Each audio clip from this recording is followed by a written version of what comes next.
ကိုမြင်လိုက်တိုင်းဘာလို့ဒီလောက်ရင်ခုန်ရတာလဲမသိဘူးတခါတလေကိုကငါ့ဘက်ကိုမကြည့်ပေမဲ့ငါမျက်လုံးတွေကတော့ကိုစီကနေမခွာနိုင်ဘူး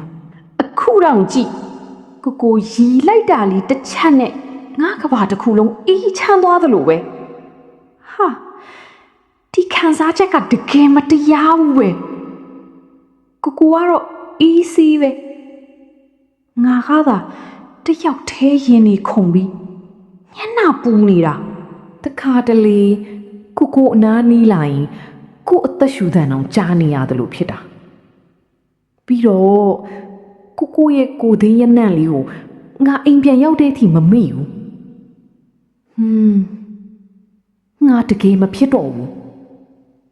စာလုံးနေတဲ့အချိန်လဲကိုအကြောင်းပဲတွေးနေမိတယ်ဖုန်းကြည့်နေတဲ့အချိန်ဆိုကိုများစာပို့ထားမလားဆိုပြီး10မိနစ်ကိုအချိန်ချင်းဖွင့်ကြည့်နေမိတာပြီးတော့ကိုအွန်လိုင်းတက်လာတာမြင်လိုက်ရင်တော့ငါရင်နေအလိုလိုခုန်လာတာ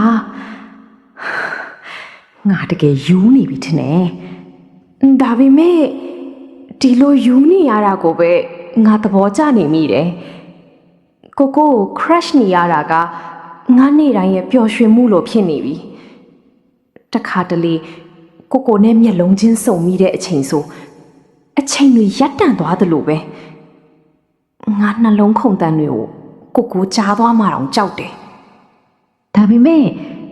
အဲ့ဒီအချိန်လေးတွေကိုငါအယမ်းမျက်နှိုးတယ်အိတ်ခါနီးတိုင်းလဲတနည်းနည်းမှာကိုကငါ့ကိုဒီလိုပဲပြန်ကြည့်လာမလားဆိုပြီးစိတ်ကူးရင်နေမိတာအဲ့ဒီအတွေးလေးနဲ့တင်ငါပျော်နေတာတကယ်တော့ကိုချစ်နေမိတာ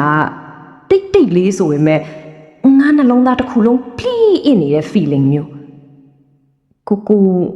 မသိသေးပေမဲ့ငါမျက်လုံးအကြည့်တိုင်းမှာကိုရှိနေတယ်ငါတချင်းတိုင်းမှာကိုရှိနေတယ်ငါစိတ်ကူးတိုင်းမှာလဲကိုပဲပြီးတော့တနေ့နေ့မှာကိုကငါလက်ကိုကင်ပြီးမကြည့်နဲ့တော့အခုကစပြီကိုကပဲကြည့်ပေးမယ်လို့ပြောလာရင်အဲ့ဒီနေ့ကျငါပျော်လုံးပြီးငိုမိမှတေးချတယ်ဒါပေမဲ့အခုတော့ကိုခိုးကြည့်ရင်တိတ်လေးရင်ခုန်နေရတာကိုပဲငါအယမ်းပျော်နေမိတယ်